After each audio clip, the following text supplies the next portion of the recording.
Saking panjenenganipun Bapak Raminto ingkang menika sulih sarira saking panjenenganipun Bapak Haji Hanafi sekalian Ibu ndungkap titi laksana acara salajengipun lung tinampi tokoh wayang ingkang sakmangke badhe boten serahaken panjenenganipun Bapak Haji Hanafi dumateng Nak Mas Ki Yusuf Ansor Khairuddin. Pramila wekdal kula sumbangaken sumangga.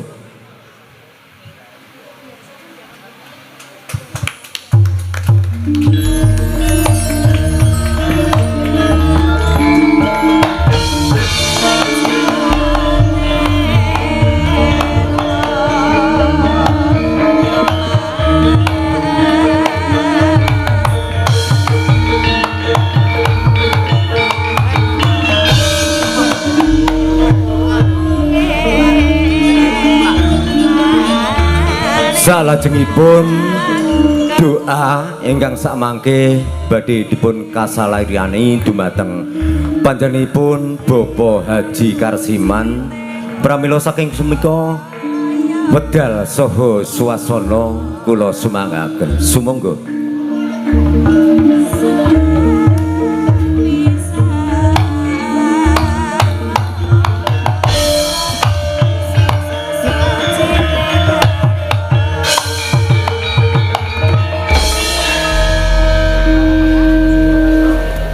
A'udzubillahi minasyaitonirrajim.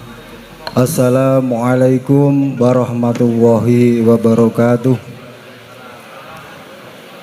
Bismillah, alhamdulillah, ala nikmatillah, wala haula wala quwata illa billah.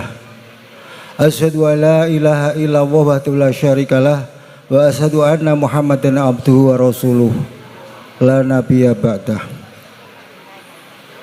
Dumateng panjenenganipun para bapak, para ibu pamirsa ringgit wacucal ingkang tansah kula hormati, linangkung dumateng sahibul hajat Bapak Haji Hanafi sak gotrah ingkang tansah kula hormati, bapak-bapak perangkat pemerintahan, Bapak RW, Bapak RT sedaya ingkang tansah kula hormati, sumrambah dumateng Mas Dalang sak pengombyong ingkang tansah kula hormati ugi. Langkung rumiyin sareng-sareng tansah ngaturaken raos syukur wonten ngarsanipun Allah Subhanahu wa taala kanthi waosan alhamdulillahirabbil alamin. Pilih kula lan panjenengan sami ngantos wedal dalu menika tansah pinaringan pinten-pinten kanikmatan katitik dalu menika kula lan sami saged makempal nuhoni menapa ingkang dados undanganipun Bapak Haji Hanafi sak perlu dalu menika kagungan hajat inggih menika tasyakuran griya kos-kosan jelita ingkang nomor 3 menika katitik panjenenganipun Bapak Haji Hanafi tansah ngaturaken raos syukur wonten ngarsanipun Allah Subhanahu wa taala. Mugi-mugi raos syukur menika mboten namung kagungane Bapak Haji Hanafi mawon, mugi-mugi lumeber dumateng kita sedaya ingkang rawuh wonten mriki, khususipun lumeber dateng warga RW 3 khususipun RT kalih. Amin ya rabbal alamin. Salajengipun sholawat ugi salam mugi tansah kunjuk dateng junjungan kita Nabi Agung Muhammad sallallahu alaihi wasallam. Mugi dumugi sak garwa sak putra sak sobatipun sumrambah dumateng kula lan sami ingkang setya tuhu tansah nindakake menapa ingkang dados syariatipun ing pangajab kula lan sami tansah dipun daku dateng umatipun tansah pinaringan sawadul sumah wonten yaumul qiyamah. Amin ya rabbal alamin. Allahumma sholli ala sayyidina Muhammad wa ala alihi wa sahbihi wasallam. Bapak-bapak, ibu-ibu ingkang tansah kula hormati wonten mriki kula nuhuni menapa ingkang dados aturipun Bapak Haji Hanafi kapurih sareng-sareng ndongaaken. Nggih, ndongaaken sajane nek Pak Haji Hanafi niku mboten ndongaaken pun tansah pinaringan keberkahan sedaya. Lah, mulanipun sareng-sareng supados kula lan sami niki pikantuk berkahipun lumeber saking panjenenganipun Bapak Haji Hanafi, kula nyuwun wasilah waosan suratul Ikhlas kangge ngestreni menapa ingkang dados hajatipun Bapak Haji Hanafi. Mugi-mugi tansah pinaringan kerahmatan, pinaringan keberkahan sehingga kos-kosane segera penuh ngoten nggih Pak. Amin. Nah. Nggih. A'udzubillahi minasyaitonir rajim. Bismillahirrahmanirrahim. Qul huwallahu ahad, Allahus samad, lam yalid walam yulad walam yakul lahu kufuwan ahad. Qul huwallahu ahad, Allahus samad, lam yalid walam yulad walam yakul lahu kufuwan ahad. Qul huwallahu ahad, Allahus samad, lam yalid walam yulad walam yakul lahu kufuwan ahad. Mugi-mugi kanthi ikhlasipun panjenengan maos suratul Ikhlas dadosaken berkahipun hajatipun Bapak Haji Hanafi sumrambah dhateng kita sedaya ingkang rawuh wonten dalu menika saha sedaya masyarakat RW 3. Mugi-mugi hajatipun dipun kabulaken wonten ngarsanipun Allah taala. Amin ya rabbal alamin. Kawabillahi syaidan baini wa bainakum syahida rahmatullah wa ridwan ila hadratin nabil mustafa sayyidina habibina Muhammad sallallahu alaihi wasallam wa ala alihi washabihi wa abihi wa ummi wa dzurriyyatihi wa lil bait wa kullu rasiti minal anbiya muslimin wal uliya wa sadiqin wa sahabati wa tabi'in wal ulama ilamailin wal muslimin khalisin wa jamil mujahidina fi sabilillah wal malaikatil muqarrabin asmain khususan Syekh Muhammad Nur wal Turbani al-Ghazali Syekh Abdul Qadir Jalani Syekh Turbani al-Ghazali Khadrati Musnafi Tawalu Jambak Sallallahu wa matabiyah khususan Syafi'i Hanafi Malik Hambali wa Busrana Khadrati Jabar al-Maki al-Ngabi radhiyallahu anhu Syekh Muhammad Jabir al-Jalil Ibnu Jumar radhiyallahu inna natawassalu tasdiqan wa taslukan wa walidina wa walidatina wa azwajina wa habibina kunana wa jamil mu'minin wal muslimat fi hadal majlis al-hadirun wa hajatuna ilaka wasir wa anta alimul basir irhamna ya rahman rahimin. Sa'ulillahil fatihah. Bismillahirrahmanirrahim. Alhamdulillahirabbil alamin arrahmanir rahim maliki yaumiddin iyyaka na'budu wa iyyaka nasta'in ihdinas siratal mustaqim siratal ladzina an'amta 'alaihim ghairil maghdubi 'alaihim waladdallin amin. A'udzubillahi minasyaitonir rajim. Bismillahirrahmanirrahim. Alhamdulillahirabbil alamin hamdan syakirin hamdan zakirin hamdan na'imin hamdan masdih ya rabbana alhamdulillahil wazikal karimi al-sultanik. Allahumma sholli ala sayyidina Muhammadin sholatan tunjina biha min jamili walafat wa tadilana biha min jamil hajat wa tudrana biha min jamil syai'at wa tarfa'una biha ala darajat wa tubaliguna basilat wa ya khadiyal hajat min jamil khairatil hayyatil mamat. Allahumma rahmatan Muhammad wa aslih ummatan Muhammad wa nawwir ummatan Muhammad wa farij ummatan Muhammad wa anbir jami'an ummatan Muhammad wa farij ummatan Muhammad ya wali kabar. Allahumma inna nas'aluka rahmatan lil alamin wa nas'aluka rahmatan lil islam wal iman wa jalal bi husnil khatimah wa nas'aluka rahmatan lil huda wa taufiq wa nas'aluka rahmatan lil nabiyyin wal mursalin bi rahmatika ya arhamar rahimin. Bismillahi ma syaa Allah la quwata illa billah. Bismillahi ma syaa Allah la yasukru khaira illa Allah. Bismillahi ma syaa Allah la yasrifu su'a illa Allah. Bismillahi ma syaa Allah maka min nikmatin fa min Allah. Bismillahi ma syaa Allah wala haula wala quwata illa billahil aliyil azim. Allahumma tafa'ana minal bala' wal fitnah wal amr wal burka. Allahumma sib'ana minal bala' wal fitnah wal amr wal burka. Rabbana dzalamna anfusana wa illam taghfir lana wa tarhamna lana minal khasirin. Rabbana la tuzigh qulubana ba'da idh hadaytana wa hab lana innaka antal wahhab. Rabbana atina fid dunya hasanah wa fil akhirati hasanah wa qina adzabannar wa adkhilna jannatal mabrar zaziz zakabar ya rabbal alamin. Subhana rabbika rabbil izzati amma yasifun wa salamun alal mursalin walhamdulillahi rabbil alamin. Al-Fatihah. Bismillahirrahmanirrahim. Alhamdulillahirabbil alamin arrahmanir rahim maliki yaumiddin. Iyyaka na'budu wa iyyaka nasta'in ihdinas siratal mustaqim siratal ladzina an'amta 'alaihim ghairil maghdubi waladdallin amin. Mekaten para bapak, para ibu, sedherek ingkang tansah kula hormati, Mugi-mugi semidah malih menapa yang kantos hajatipun Bapak Haji Hanafi tansah dipun kabulaken wonten ngarsanipun Allah taala lan ugi ringgit pulwa ingkang sedalu natas menika samangke tansah pinaringan kelancaran kesarasan ngantos paripurna amin ya rabbal alamin. Akhirul kalam wabillahi taufik wal hidayah wal inafatillah ihdinas siratal mustaqim. Assalamualaikum warahmatullahi wabarakatuh. Nuwun.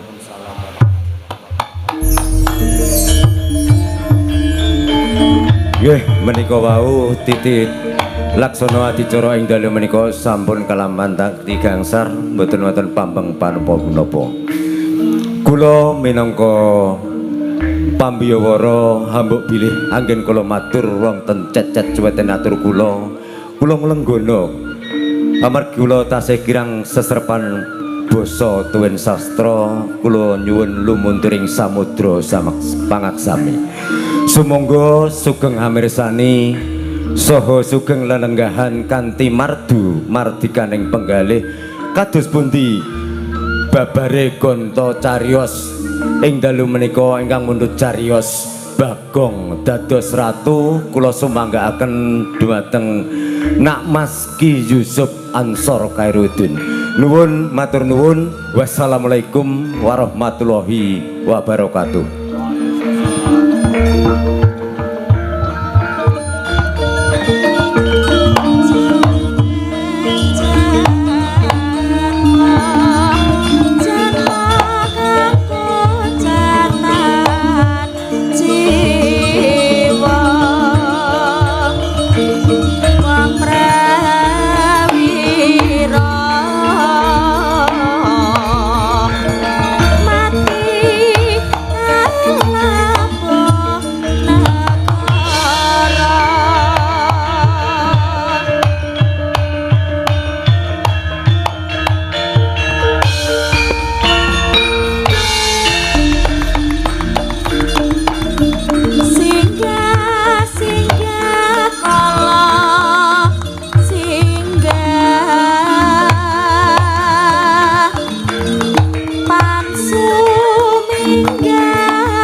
Nama Sida Awek nama Supur nama Sida Awek nama Supur nama Sida Awek nama Supur nama Sida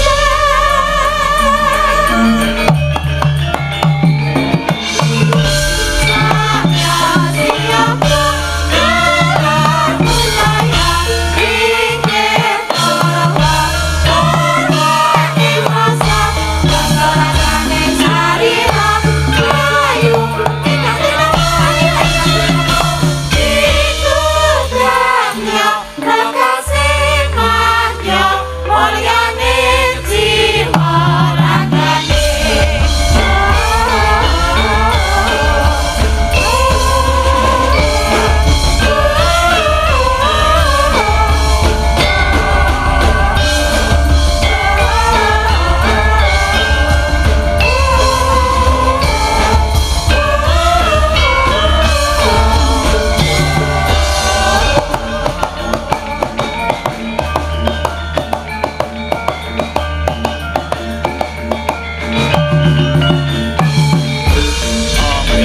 Awek nama Supur nama Sida Awek nama Supur nama Sida Awek nama Supur nama Sida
Sallallahu Nabi Muhammad. Bismillah. Assalamualaikum warahmatullahi wabarakatuh.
Sanyamur pengerat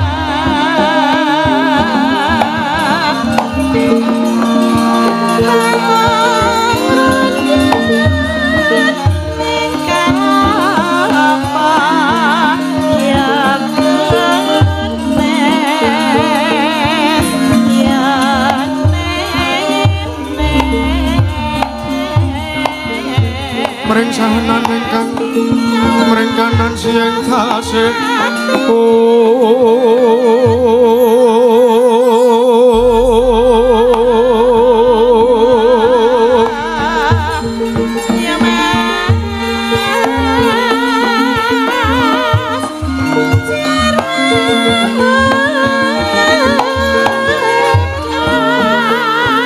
mawe boga kang sawega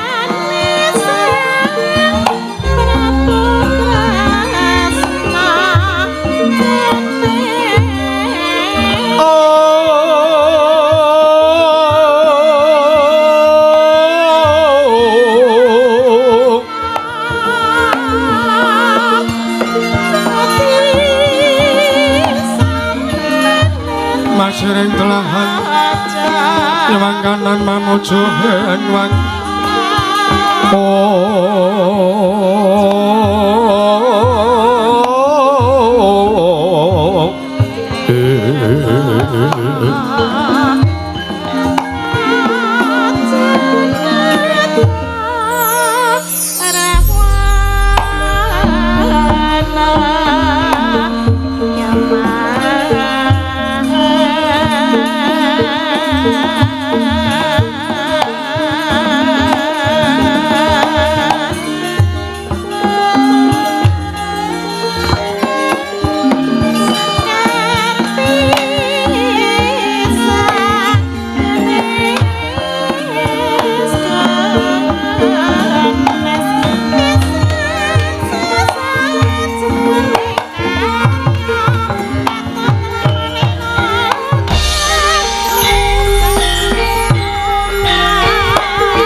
Bilang awit namastu Purma Sidhem Om awit namastu silat Bringbang jagat karono Sirang tun kawisani bisono Sono sinambung nanging propes tumaksih Lestandun nambah budo cinandur tutur kacolo turu tulat Rona tembaratio Winur sitong upomo prameng niskoro karanto dia tumjeng jaman Purwo Bangja tekap masane bertahun ke pralambang matumbo-tumbo Marmo panggung panggung sang berwengkoto sigebyar tematining Bajang Purwo Purwakaning kondo nari puting basa dengan gunung musura silih narasaya karaos Mulan sariwang rasa wani muruhing diri rasa rumangsa rumangsan dilip jalma kilungotso Jarang usang cari tolo bejeng wis gemelar jroning pagelaran ya Gusti aming sani pagelaran inggih Purwo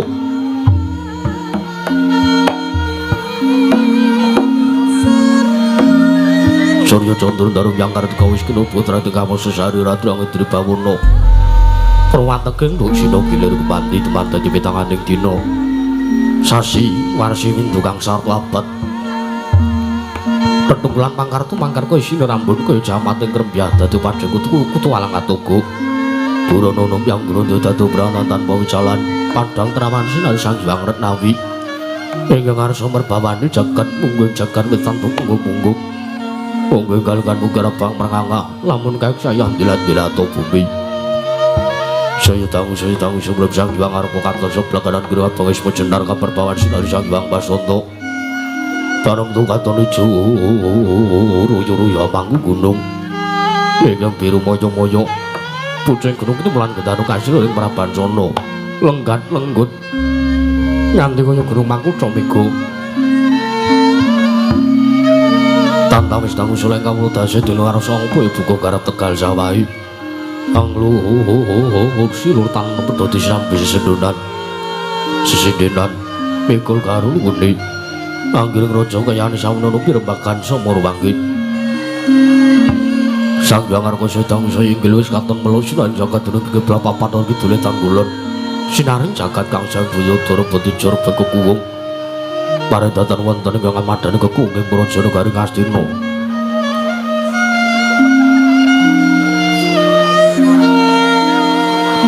Tanung lagu semanten Praja Negari Ngastina tumasyak ing pulo-pulo bebanjaran sinasapan kaya benawi trampi umbah samudra binang langut kang tanpa bakut. Pegateng maninggal kapantuk urunding Cangkarawala. Wane-wane joglo wis sawane gedheng jorang cara minepung gosirung. Kinarya sesuwing peksi awet lan sarang burung. Wonten ugi pasisiran tersasana jembar kebekaning pasir gumelari garis pinggir. Tanem turu-turu karang kitri roy-roy ron kelopo bumi subur pasidan mawur sadengat pirandur pangertu mangkar kawuryan dadi gunung-gunung bebanjana karang sang langgen lenggak-lenggok lambat yen mijen saking sendang-sendang bening tirtane iline pinara para playune terampi waduk bilentung-bentung kinaryang eline sawah yang pategalaring loro kesmo pokal pangurutane bosan tonton bumi sanjeng kanggang selo sedetinan urang kang para kawipatyong dan silang gelar pasapinan jaya rumisari kang pinangka pratiwi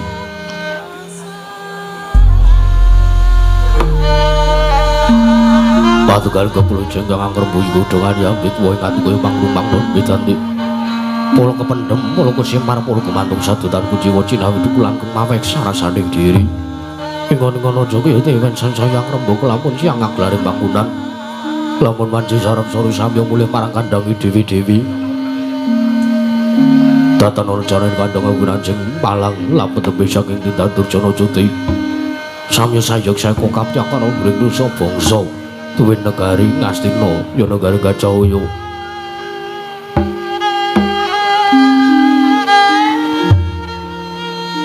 Wono ngimbanging gunung anggur kersa mril lestari runtu muron ratu merah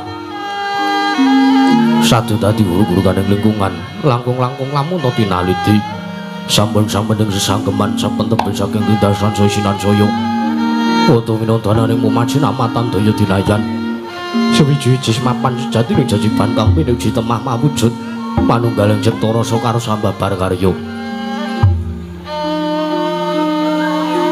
kenging binasaken negari Ngastina iku semua kimanjing marang jaman Kucana Panjang punjung pasir pawuger kula jinawi kemari pakarta-tata Raharja dasar guru kang gendhong bori padang jagate dhuwur kungsi turta atukun jarane turta kasusuring manca praja lah sedenta wau ingkang asta pusaran kadil bangsa negari Ngastina menang Rudenu Campadasa ramani sang nata dasa 10 nama wis mestani jejuluk sang nata Prabu Duryudana ya sang Prabu Kurupati ya sang Prabu Jaka Pitana ya sang nata Prabu Jaya Pitana ya sang Kurawa Indra ya sang Dastaratmaja ya sang Tri Pamangsah ya sang Gendari Suta nalindurengga lenggah wonten sak madaning dampar Kesana Sempik babon permadani sinasapan lisawangi cepat kesuri gandane ambabar arum demi sanjauning pasewakan datan mantra-mantra sepati Bathara kaya dewane kasugihan Sang Hyang Bathara kuwi wong Jawanta binayang bayi sanjane murab surab sari kamis tinggal pepandir sagung kang samusewewa kaya romping samudra daratan datan kanton piswanipun Sang Hyang Anung tetungguling Praja Negari Ngastina miwah sanjaring para kadang ingkang sampun ketinggal sowan paningga menika Pepati Negari Ngastina satring mlasa senar Ananging Sang Rekyana Patih Harya Sengguni ya Sang Harya Suman ya Sang Raden Trigantal Pati semambung bisa wanira rawuhipun pujangga nujang negari Kastina Pandhita Saka Lima Sang Tampa Begawan Durna ya Sang Resi Kumbayana ya Sang Bharatwaja Putra datan kantun ugi rawuhipun Senopati negari Kastina nata ngawangga Sang Prabu Karna Basusena ya Sang Surya Putra ya Sang Suryatmaja nata ngawangga marang pilengahipun Pangeran Pati negari Ngastina sadaya daya tinalang ananging Sang Raden Arya Kartamarma paring mangke tidhem samadyaning pasewakan Sang Para Nayaka samya gandeng pasisiran jejal ya rapet popet bibit prasasa tatupan dagul datan pasela laban sakathing para sipih jaya mludak gendera rontek umbul-umbul kangge terang ngendani yang munding mangsa labu payu megar mendi jamur barat mangsa rendeng tumbang ngrangapu jati ngaran mangsa katiga para duwit kali dem jinem mandharing pasewakan negari Ngastina datan-datan gudunganing kenging basamira datan mampakapi arsa mungsu araning pratungga mewah pangling baranggana sikur murmani pangandikan jatuh kembang Dewi Jermanduga Sang Prabu turu-turu kenggen kababaring lisan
Mas murut ning langit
titinon ning paseakan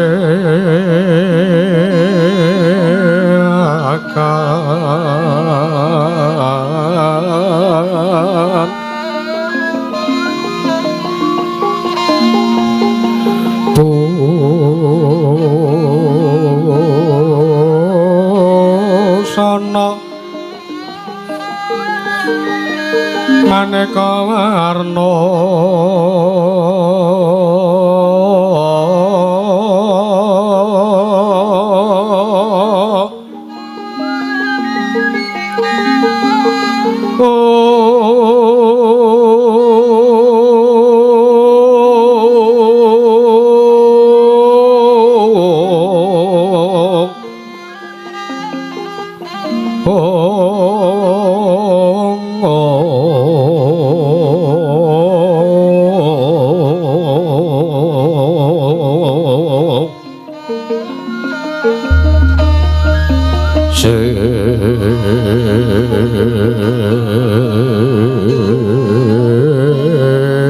Pak Puspitengu Dyono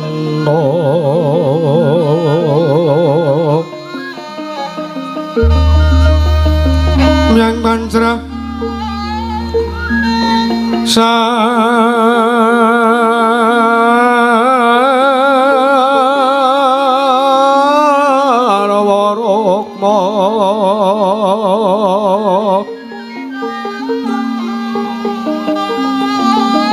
Rengging manik loro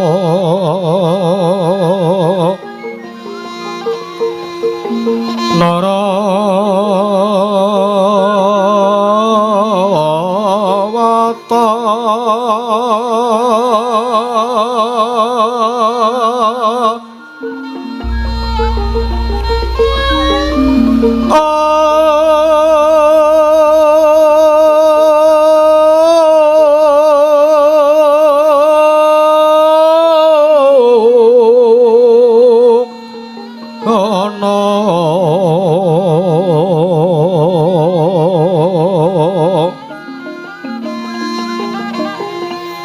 Obro prabanyo kang sumirat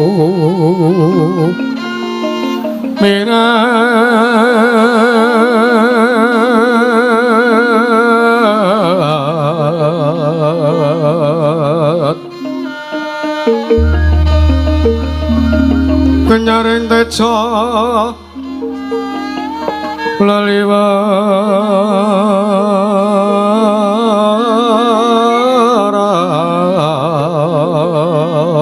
laliwarat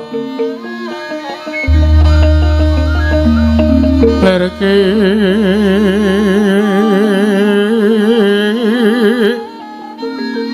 laji siring adet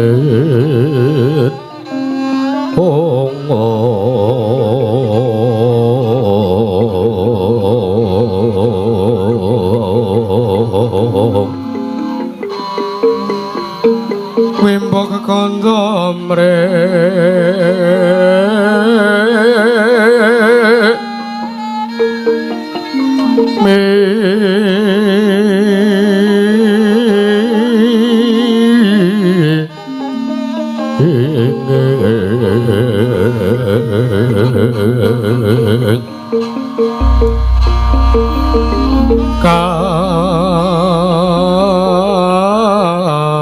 Katiupeng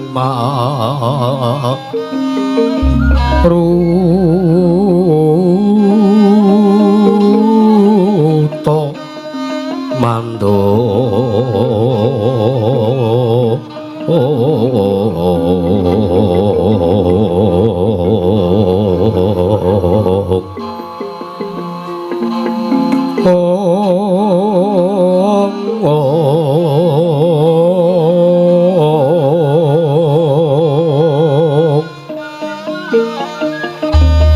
Saparan mangambat ungas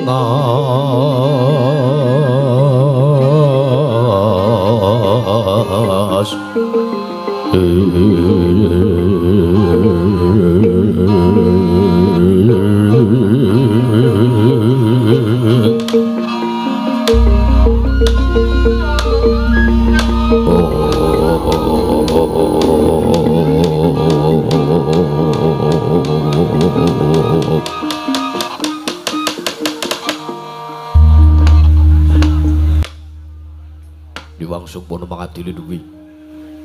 Ono sasmintaning senjakan wasihaning Bathara. Paman Mati Arya Sengguni.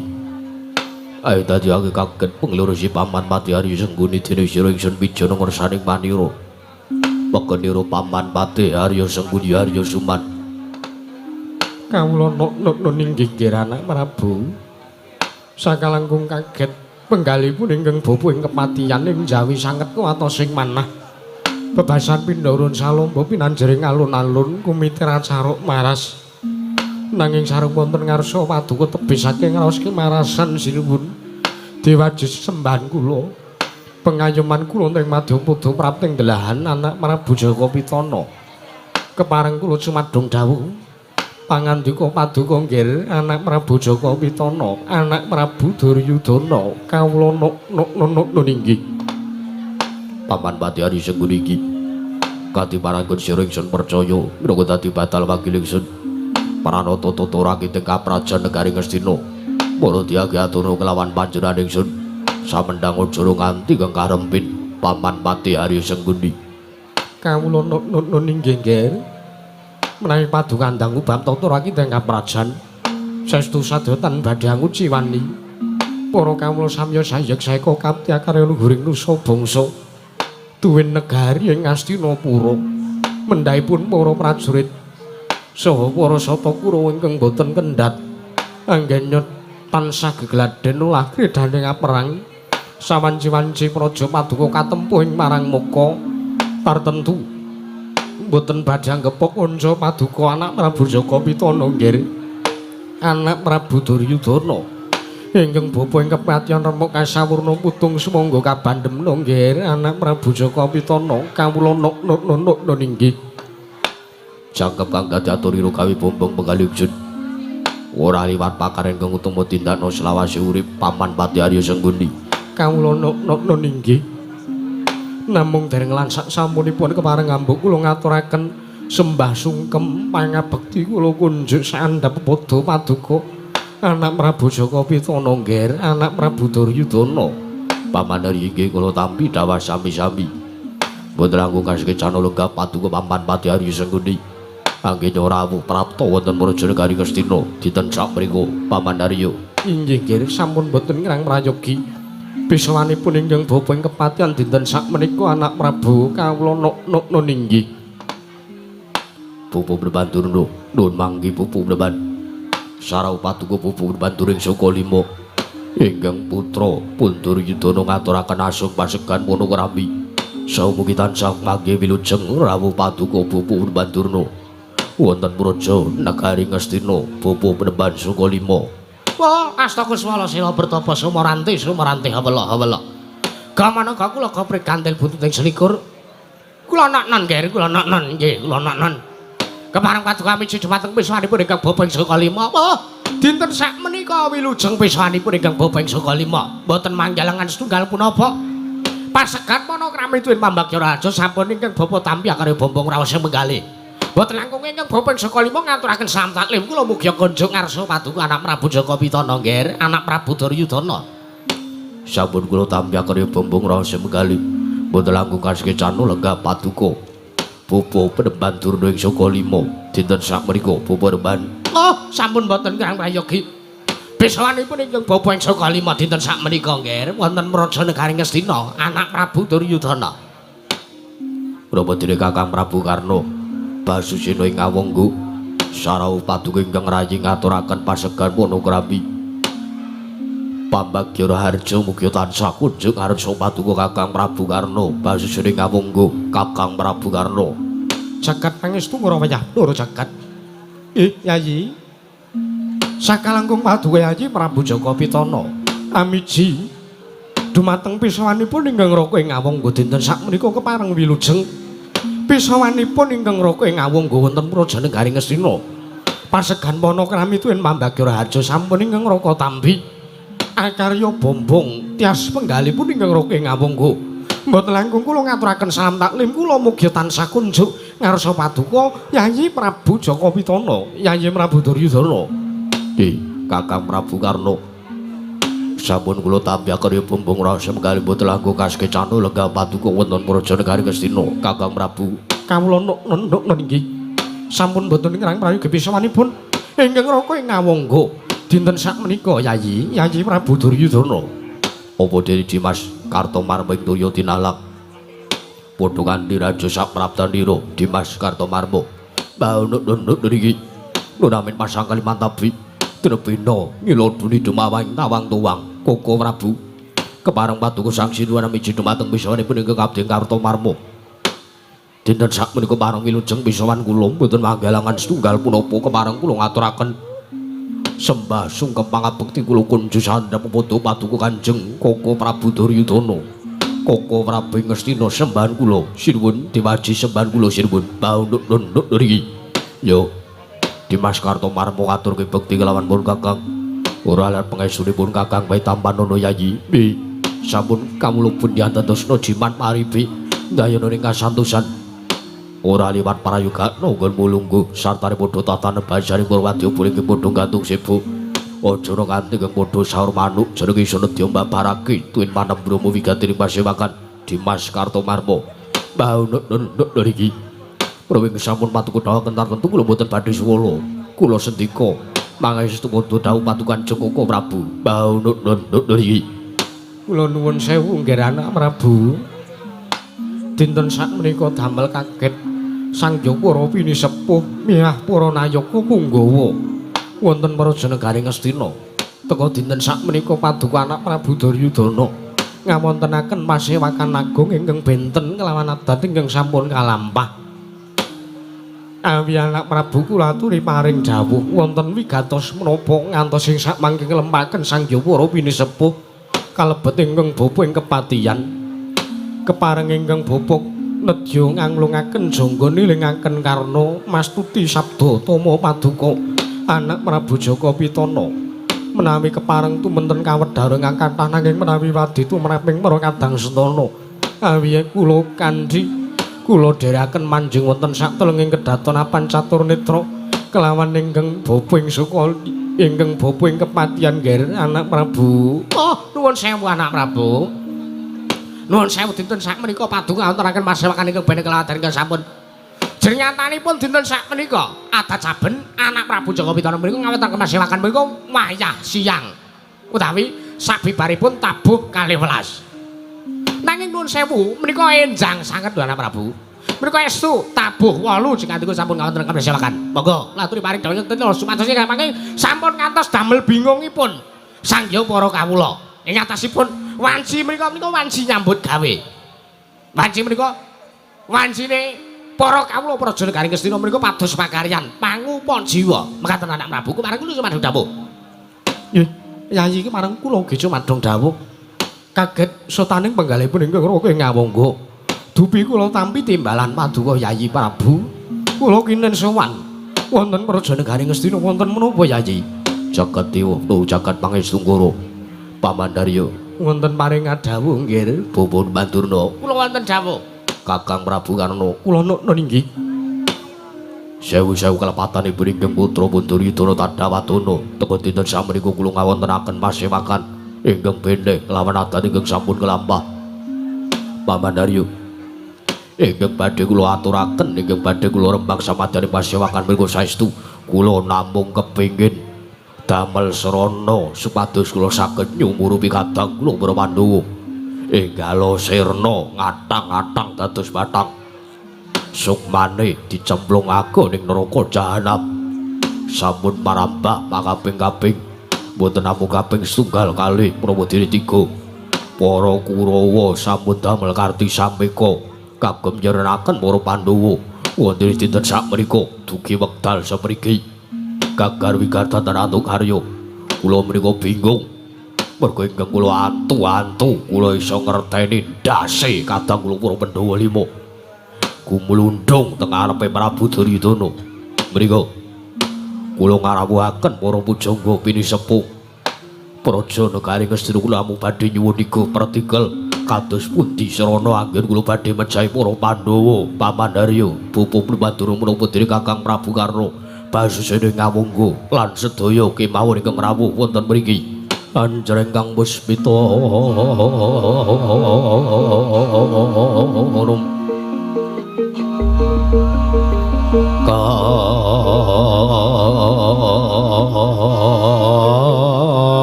kasilireng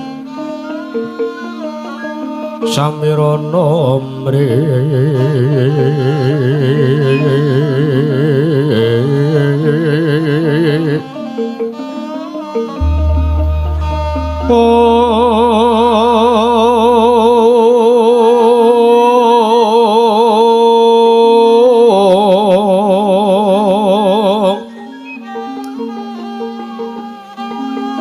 sekar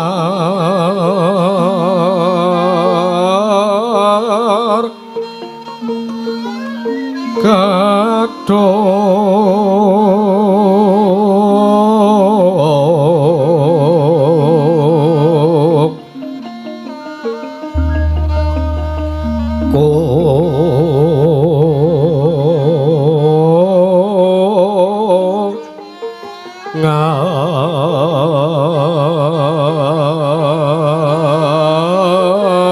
ngas kandanyo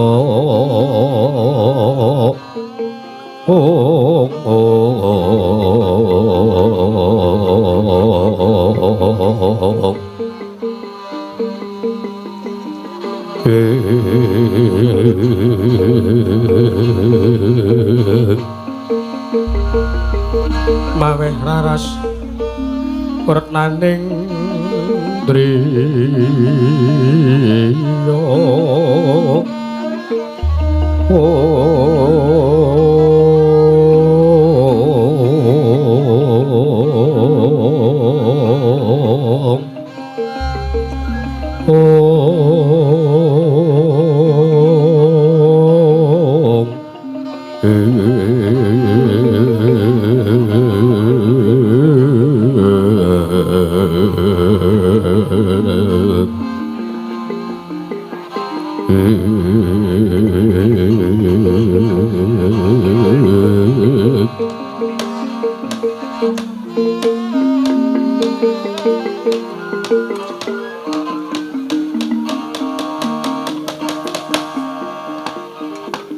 nyawa-nyawa jimat sesembahan kula nggih anak Prabu kula nyuwun mangapunten kaget penggalih kula sareng paduka anak Prabu Jaka Pitana paring dawuh bilih dinten sakmenika jengandika kepengin damel srana kareti sampeka kagem mejahi dhumateng pun para Pandhawa kula nuwun sewu lunggir Kurawa menika kirangipun menapa to cobi kula tak nyuwun mriksa anggenipun damel karti sampeka kepengin mejahi dhumateng pun para Pandhawa menika menawi dipun netang sampun ping pinten kemawon cobi mangetang ping pinten mawon syarat sarana karti sampeka kagem mejahi dhumateng pun para Pandhawa dugi seprigi gagar wigar datan antuk karya nggih jengandika mesti kemawon ngemuti duk nalika lelampahan bale sigala-gala menika nalikanipun Pandhawa tesih lare kemawon didayane ora jamak-jamak ning atase Pandhawa mapan wonten sak lebeting bale sigala-gala tumuli bale sigala-gala dipun besmi dipun obong dening para sata Kurawa pekasaning sak mangke kula manggihaken rongkongan menungsa cacahipun 6 jebul tinemunipun rongkongan menungsa kala wau menika sanes kok para Pandhawa nanging kula piyambak ugi boten mangertosi menika jatosipun rongkonganipun sinten ingkang kaping kalih nalikanipun jengandika anak Prabu Jaka Pitana kepingin ngloropaken pun Bratasena supados babat wana marta nalika semanten dipun dawuhi dening ingkang Rama inggih menika pun sinuwun Prabu Dastarastra nalika semanten dipun dawuhi supados babat wana marta kirangipun menapa kula jengandika miwah para kadang sata Kurawa ngreka daya julung tungkul dhumateng pun Bratasena dipun krenah patine supaya mboten slamet wonten sakmadaning alas wana marta malah ing sak mangke para Pandhawa angsal triman nugraha saking para Jawata arupi negari Ngamarta. Cobi to mang penggalih. Kula aturi menggalih. Pandhawa menika marambah makaping-kaping pendak-pendak arep diloropke. Mesti ana wae sing ngayomi, mbuh menika dewa, mbuh menika titah, mesti kemawon para Pandhawa menika menawi dipun damel angel dalane malah kadang malah sok kepenak uripe. Dewate wonten dawuh Kakang. Nuwun sewu ta, nuwun sewu. Menawi sing ngandika paring dawuh kados mekaten menawi bilih pendak-pendak Pandhawa dipun loropaken malah entuk kanugrahan menika nuwun sewu. Sing ngandika kedah emut dumateng perkawis menapa wonten tetembungan orang susah dimudahkan jalannya menika ngendi ana to Kang wong wis rekoso uripe malah gampang kepiye to mengke riyen Pandhawa menika ateges cobi to dipun tingali melih niki mboten kateges kula menika banding-bandingke antarane Kurawa kalian Pandhawa mboten kateges kula menika mboten terus kali kula ngomong lan kula langkung tresna kalian para Pandhawa menika babar pisan mboten nanging cobi pangsawang saka awak bodi kemawon. Kurawa niku wong-wongane lemu-lemu. Niku mertandake wong sing doyan mangan. Jawi mang penggalih. Nggih. Kurawa niku wonge lemu-lemu. Mertandake wong sing doyan mangan, sing digedhek-gedheke ming alu amah. Niku. Pendak-pendak ana acara sing dikulek ming sega. Lawuh. Lha nuwun sewu, nek kula ngarani Kurawa niku tim Sukaneda niku nggih mboten kleru. Teges Kurawa awake lemu-lemu niku kokean mangan. Wong nek kokean mangan kuwi kurang prihatine. Ngaten Kakang nggih. Lajeng para Pandhawa menika awake cungkring-cungkring. Pandhawa menika awake ceking-ceking. Pandhawa menika awake gering-gering, awake kuru-kuru, mboten enten sing lemu. Werkudara awake gedene semana nika mboten lemu ning nika otot. Merga Werkudara sering protein. Niku napa? Kok sik ora wae. Pandhawa niku awake kuru-kuru, merga Pandhawa niku doyan le prihatin.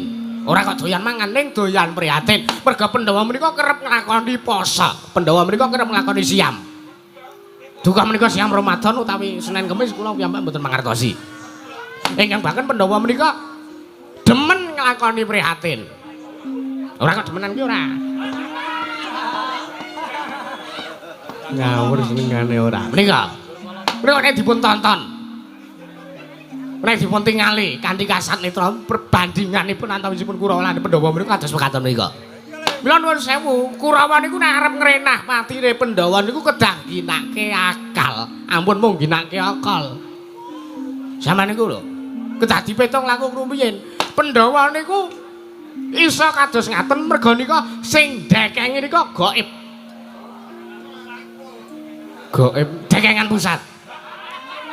Nika ingkang dekenge dhumateng para Pandhawa ingkang ngayomi dhumateng para Pandhawa menika sanes kok titah nanging dewa Jawata. Gusti Kakang Jagatku tansah ngayomi dhumateng pun para Pandhawa. Lah nek Kurawa arep krenah patine Pandhawa ya kudu nggunakake serana sing sak babak sak traju kalian seranganipun para Pandhawa kelampah priatos. Mekaten nggih. Mekaten anak Prabu, mekaten.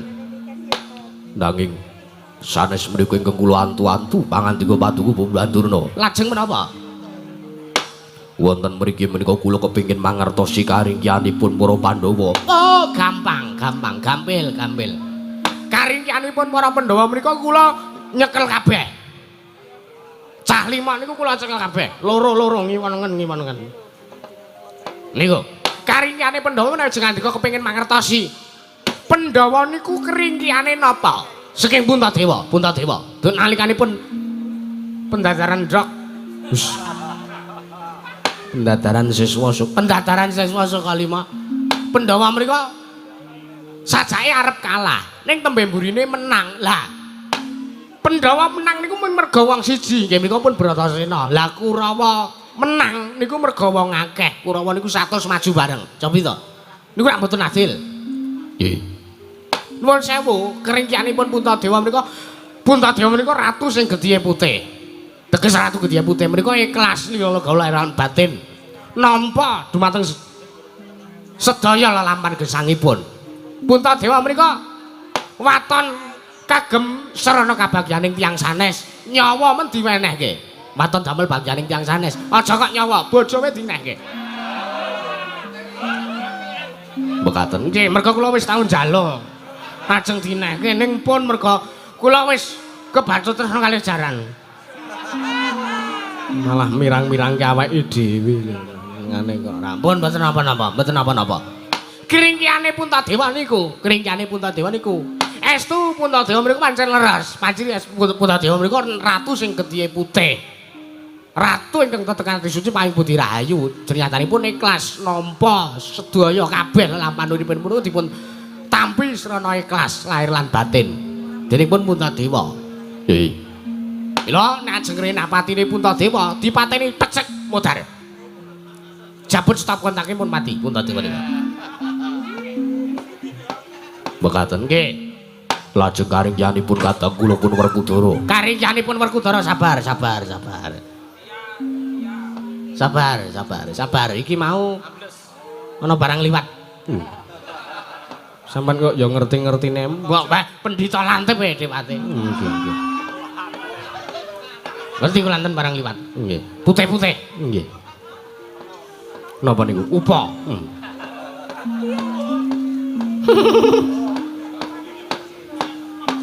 Werkudara mriku kringkianipun dlogak-dlogok bocahe.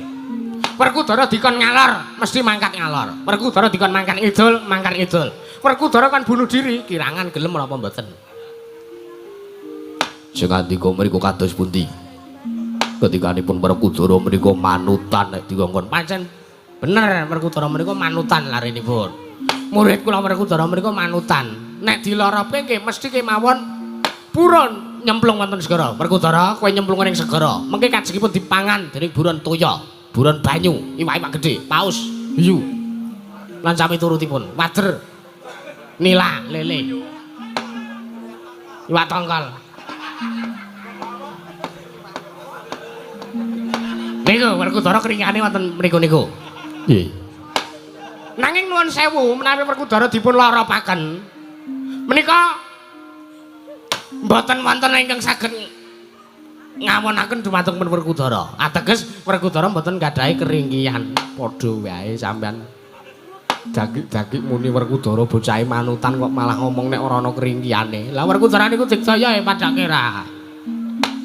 Lajeng kadang kula Arjuna keringkianipun menapa? Oh, Arjuna niku keringkiane ming sunggal, wedokan. Pun niku wedokan. Niku tiyang putri nggih, wanita. Nggih.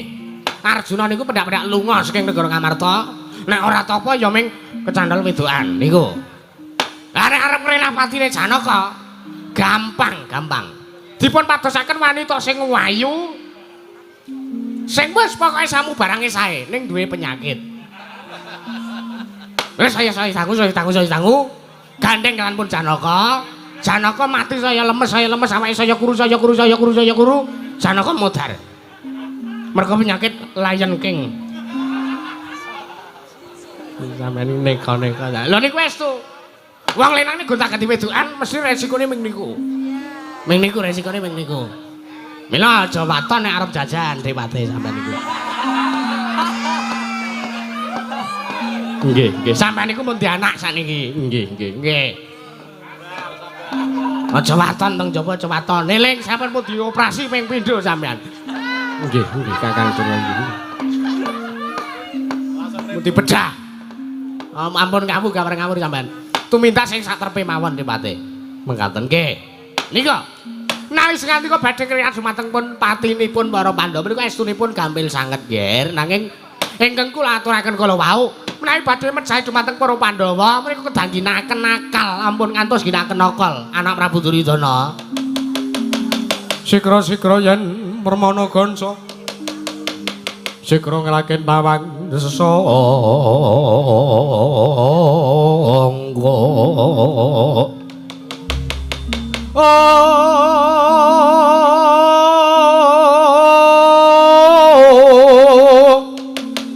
Nalendra mbek marwa sing sanggatri gumulung Katri kumulung mangrompak ing wadya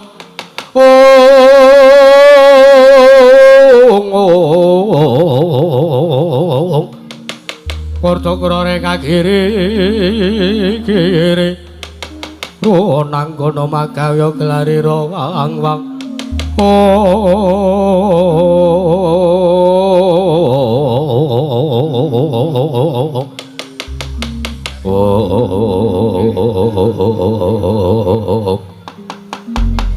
Dedep tidem prabawaning ratri sasodra manjer kawuryan nalika semanten jaga kaya tugu Sinungkarta tatanmu batatanmu sik legek nganti kaya pratima golek kencana nalika semanten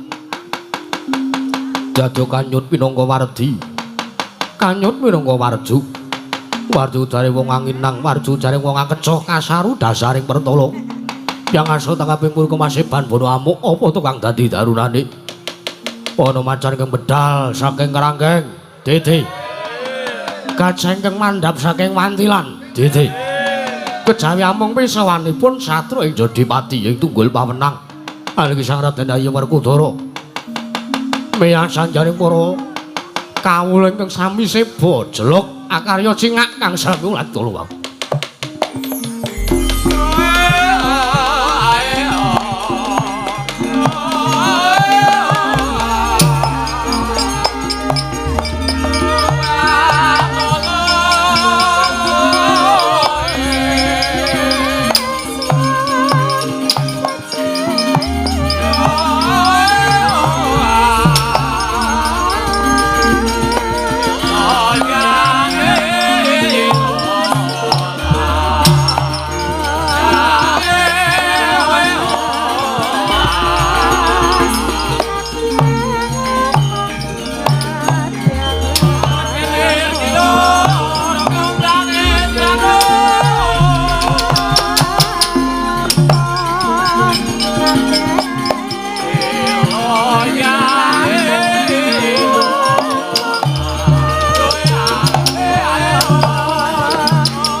Sinowati jagat kinari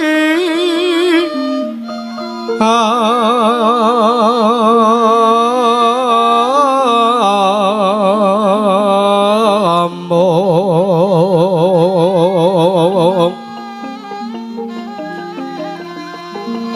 maklum mbak ombak ing samudra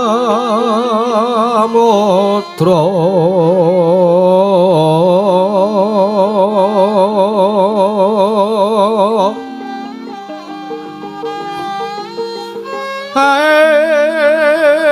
ana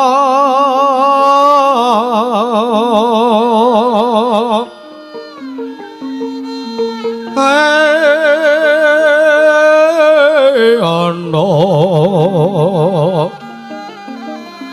bale lumut ambrek kanggeng awit denceng-dencengan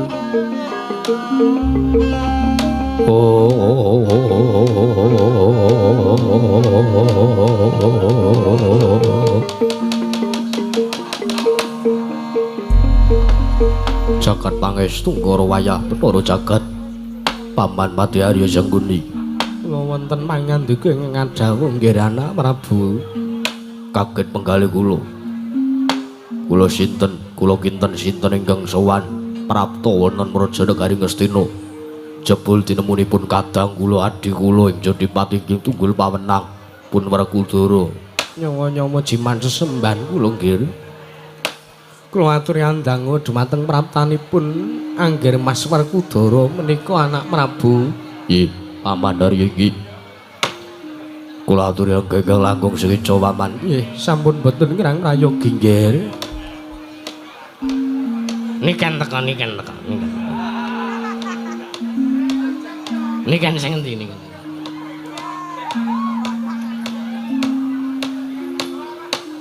kadangipun Kakang Dimas Werkudara padha kanthi prayoga sartane Raharja sak praptamu Dimas kadangipun Kakang Bratasena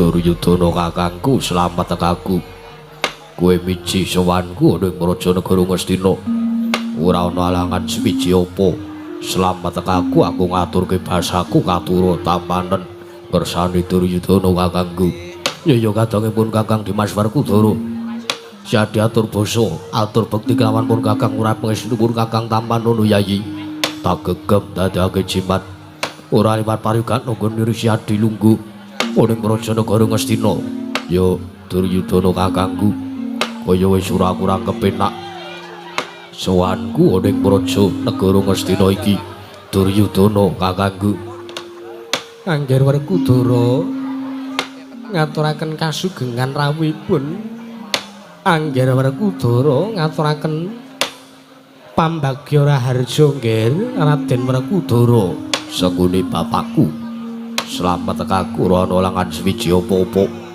pambagya raharja wis tak tampa ora liwat aku ngaturke basaku katura iya sampun kula tampi dawah sami-sami mboten langkung kasekecak ingkang langkung prayogi lenggah sing ngandika Raden Werkudara ya sanggone bapakku kaya wis ora kurang kepenak wah Werkudara wong gedhe wong dawa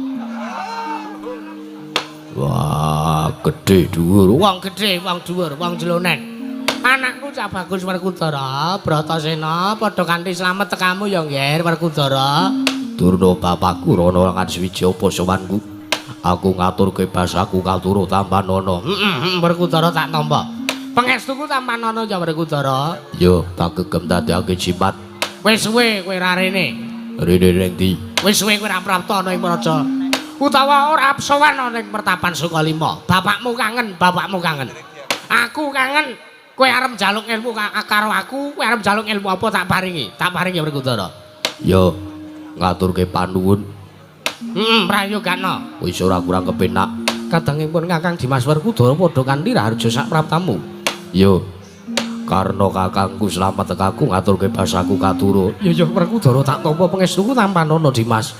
Tak gegem dadake jimat.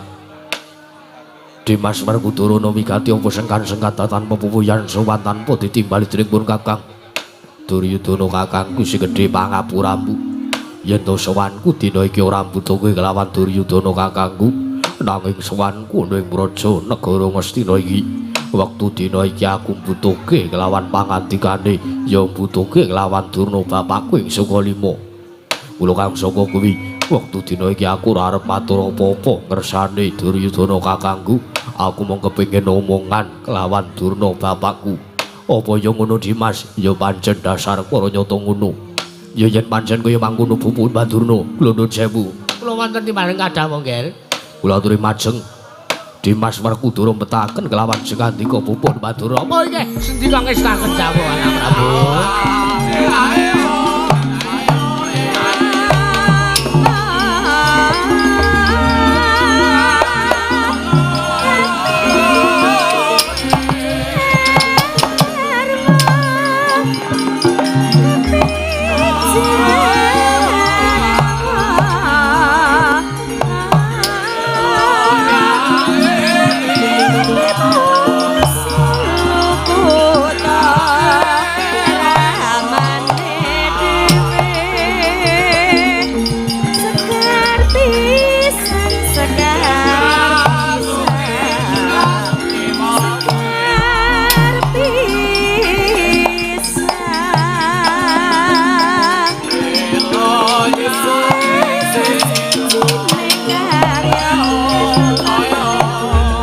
Pandhita kang kinarya wangsit pindha kumbang. Pindha kumbang angat saping tawang susah angin ngending gone.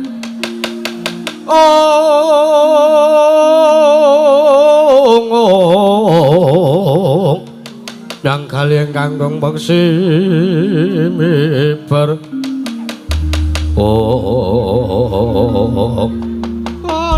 Lole kentas waru kembal manyar-manyar jo ning dukul wana alas-alas tadi wana.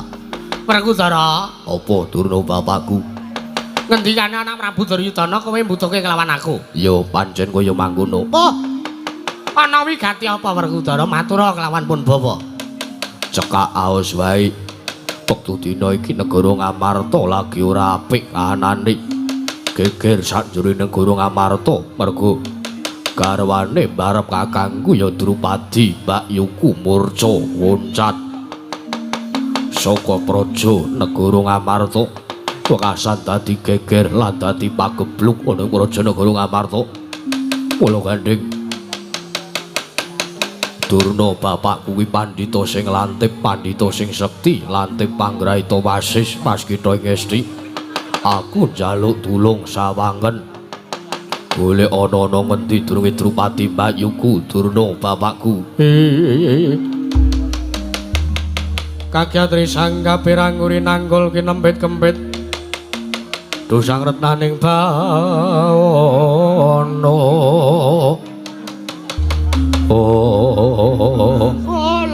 Lole gandang blekuduk manyar-manyar.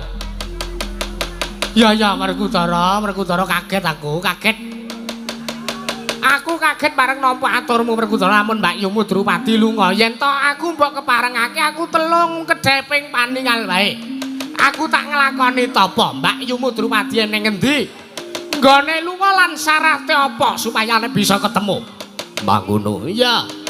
Wis, ngono wae aku tak meningke cipta. Aku tak tapa telung kedheping paningal wae Werkudara.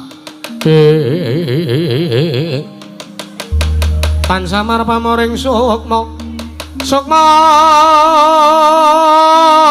sinukma ya winaya ing asepi.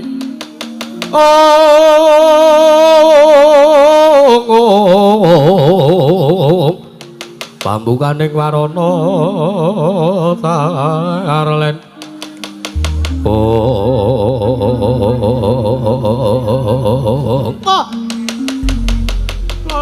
Lole Werkudara ngene ya, Werkudara ngene. Piye Durna bapakku? Iki aku mau wis nemu Mbak Yumu Drupadi wis ketemu. Ana ngendi mapane Mbak Yuku Drupadi? Mbah, aku dhewe ra weruh. Lah. Jarine wis ketemu ana ngendi durunge Mbak Yu Kudrupati. Ngene lho Werkudara, tak sawang nganggo peningal batin.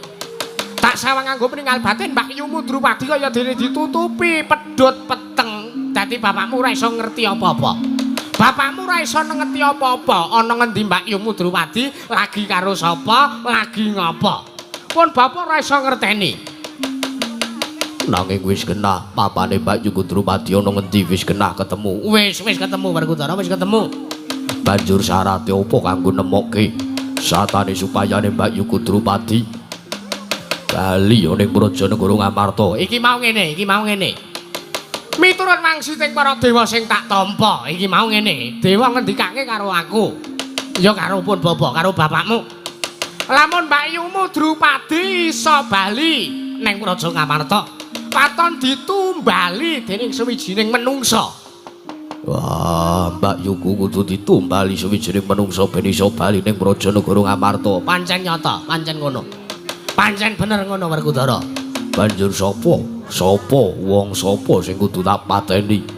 Apa wong kuwi mau ratu, apa wong kuwi mau satriya, apa wong kuwi mau pendhita? Gage paringa dawuh lawan aku. Dudu kok ratu, dudu kok satriya, dudu kok pendhita. Nanging wong iki mau ora ana pengaruhe apa-apa tumrap Prajanegara Ngamarta. Ateges wong iki mau mung bakal nyrimpeti lawan lakune para Pandhawa nggone laku Dharma ning bumi Naswajawa ya ing alam donya iki. Wah, sapa Durna bapakku? Werkudara nek aku omong apa kowe ora kaget? Ora. Nek aku omong sing saknyatane umpama kowe takon mateni wong iki mau apa kowe bakal selak? Ora. Aku ora bakal selak. Mergo watake Werkudara dudu kaya ngono, watake Werkudara mono watak satriya. Ora bakal selak yen to wis duweni ujar utawa duweni janji. Bagus. Kuwi wis dadi aturmu lho Werkudara, wis dadi aturmu. Ya. Para paringa dawuh sapa sing kudu tak pateni? Ora liya ya mung Panakawan. Panakawan. Heeh. Panakawan abdi kinasih para Pandhawa, anak ragile Semar Badranaya sing jeneng Bagong Werkudara.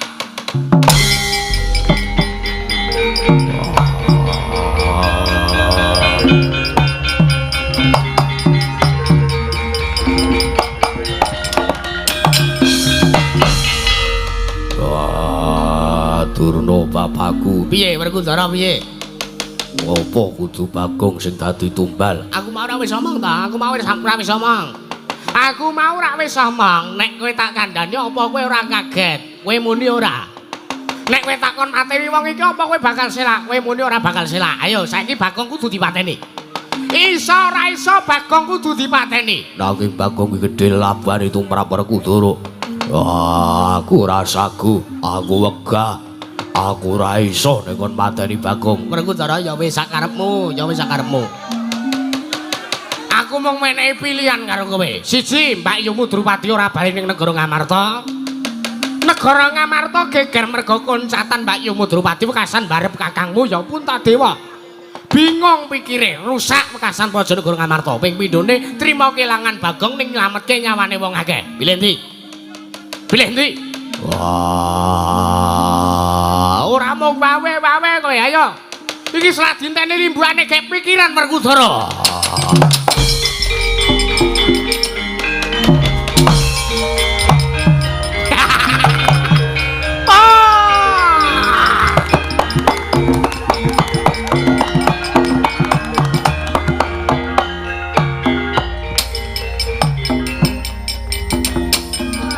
Alon sabar.